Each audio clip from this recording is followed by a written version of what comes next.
Silakan untuk kamu jawab, Benny. Kenapa beras di Indonesia lebih mahal daripada Malaysia walaupun Malaysia import?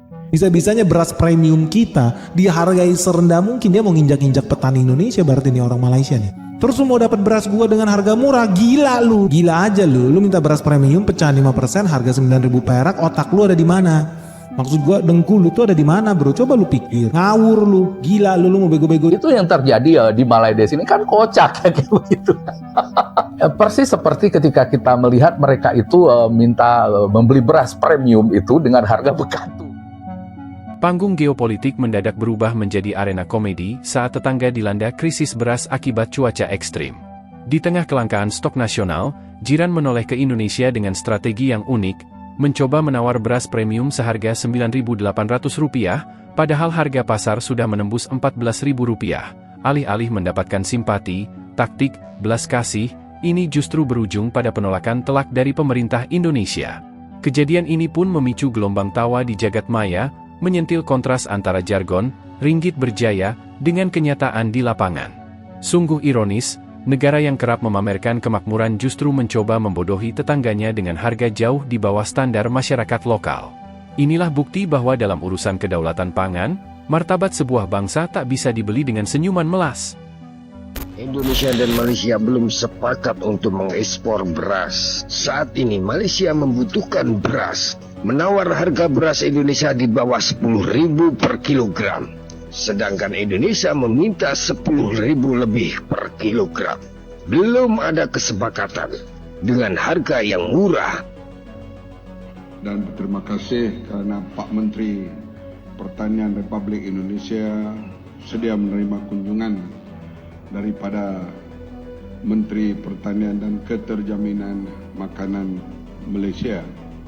Kami telah berbincang perkara-perkara utama, terutama sekali saya mengucap tahniah dan kekaguman perubahan khasnya teknologi pertanian di Indonesia ini, terutama penghasilan padi yang berlipat ganda kenaikan. Kenapa mereka sampai datang ke Indonesia? Ternyata Malaysia sedang mengalami kelangkaan beras akibat cuaca buruk. Ini data resmi guys, tahun 2025. Lu baca di layar kaca. Karena cuaca yang sangat buruk di Malaysia, akibatnya produksi makanan di sana tertekan guys. Ini FMT yang bilang. Malaysian Reserve apa? Dia juga bilang lebih sadis lagi. Suplai makanan-makanan segar di Malaysia bakal semakin krisis kalau suhu udara yang sangat panas ini bakal terus berlanjut di Malaysia. Dan ini bukan koran-koran doang, media-media doang yang bilang. Bahkan menteri mereka sendiri, si ini ya dengan hobinya yang agak aneh itu, ternyata dia juga mau nggak mau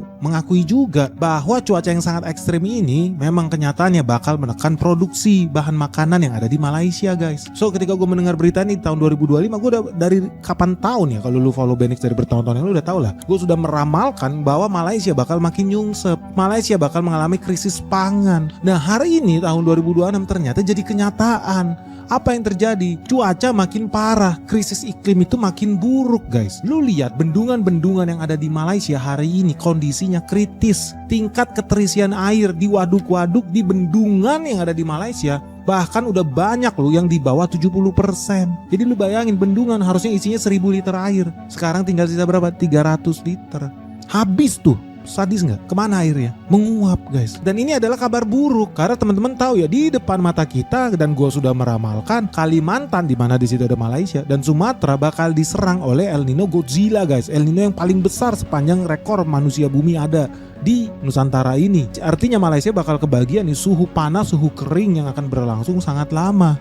Kok ada negara pengen impor beras, bukan impor gabah loh, impor beras premium dari Indonesia tapi pengen harganya 8.000 perak, 9.000 perak. Lu jadi bertanya-tanya ini waras atau enggak, atau memang korupsinya mau kebanyakan ini, kebanyakan makan sabu-sabu kali lu. Karena kalau kita lihat ya, permintaan Malaysia ini kenapa nggak masuk akal? Mereka tuh lihat di layar kaca guys. Mereka mau beras premium. Beras premium itu pecahannya 5% yang dipengenin si Malaysia. Kalau di Indonesia beras premium lokal itu pecahannya 15%. Pecahan 15% di Indonesia harganya aja udah 14.500 guys. Nah lu bayangkan si Malaysia ini minta yang premium pecahannya cuma 5%. Tapi harganya jangankan 14.000 perak, mintanya di bawah 10.000. Ini kan gak masuk otak nih, gak ada akal nih. Apa maksudnya? Ini coba lu koran-koran di Malaysia, lu bahas dulu lah. Ini apa strategi korupsi gaya baru ya? Pergi ke Indonesia, harga disuruh diinjek-injek, kita disuruh murah. Ekspor harga murah 9.000 perak, nanti masuk negara lu dijual 2 kali lipat. Ngawur lu, gila lu mau bego-begoin kita emang. Untungnya Indonesia punya Menteri Pertanian waras guys. Untungnya kita punya Menteri Pertanian cerdas. Kenapa? Karena ternyata setelah tahu penawaran Malaysia nggak ada otak itu, bisa-bisanya beras premium kita dihargai serendah mungkin. Dia mau nginjak-injak petani Indonesia, berarti ini orang Malaysia nih. Sadis banget.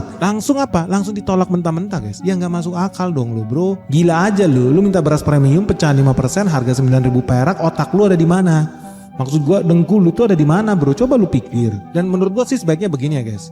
Ini nggak tahu ya menurut teman-teman, lu masih setuju nggak kita ekspor 200.000 ton beras ke Malaysia di harga 9.000 rupiah? Beras premium kita, lu setuju nggak guys? Kalau menurut gua gini, pemerintah nggak usah lah jual murah ke Malaysia. Bahkan menurut gua harganya harus dinaikkan. Kenapa? Nanti gue kasih tahu di akhir video ini kenapa kita harus pede dijual di harga mahal beras kita guys. Karena lu bayangin ya, kalau Malaysia impor 200.000 ton beras dari Indonesia itu setara 200 juta kilogram. Kalau kita bertahan di harga 20.000, ya sesuai harga beras Vietnam lah 20.000. 200 juta kilogram dikali 20.000 rupiah itu setara 4 triliun guys. Kita bisa dapat duit 4 triliun dan kita harus pede bertahan di situ. Kenapa kita harus pede bertahan di situ? Karena gue yakin El Nino yang akan datang akan lebih sadis lagi menghancurkan Malaysia guys. Ini yang gue akan bilang sama teman-teman di Malaysia. Lu bilang lah sama pejabat lu yang di Malaysia, jangan korupsi kebanyakan. Di Indonesia diinjek-injek petani kita. Dah, lu kira beras kita itu pupuknya gak disubsidi negara? Itu pakai duit pajak gua. Dibeliin pupuk sama negara. Pupuk subsidi dikasih ke petani, ditanam. Terus lu mau dapat beras gua dengan harga murah, gila lu. Woi, pengkhianat bangsa lu. Semoga menteri kita bukan pengkhianat bangsa nih. Kenapa? Ya artinya lu mensubsidi, duit pajak lu mensubsidi rakyat Malaysia, kan gak pakai otak gitu. Mungkin kalau menteri pertaniannya masih yang ya lu tahu itulah ya, yang hobinya impor dari luar negeri ya.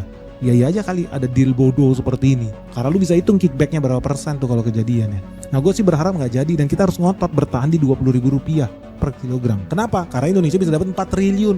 4 triliunnya bisa dipakai buat apa? Ya beli pupuk lagi. Bangun saluran irigasi yang bagus. Sistem pompa air yang bagus. Supaya Indonesia bisa swasembada pangan lebih banyak lagi. Iya dong. Kenapa kita jadi harus jual rugi ke negara lain? Kita jual mahal dong. Pede aja. Kenapa? Tadi gue udah bilang, El Nino bakal jadi makin parah. Godzilla El Nino akan menghancurkan Malaysia, akan membuat kekeringan di mana-mana dan teman-teman jadi saksi. Dalam 3 bulan ke depan, bendungan-bendungan air yang ada di Malaysia levelnya bakal kering di bawah 20%. Di titik itu, gue yakin akhirnya mereka merasa sadar.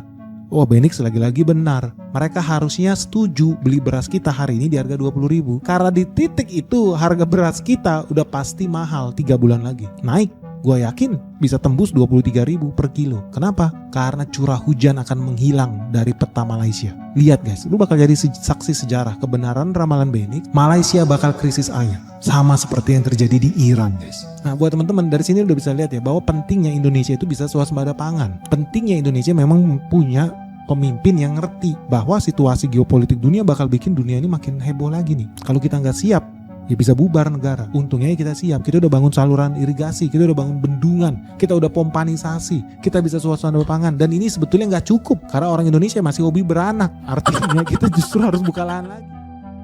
Begitulah realitanya. Ketika kebutuhan mendesak bertemu dengan negosiasi yang kurang pantas, martabat sebuah bangsa dipertaruhkan hanya demi selisih angka.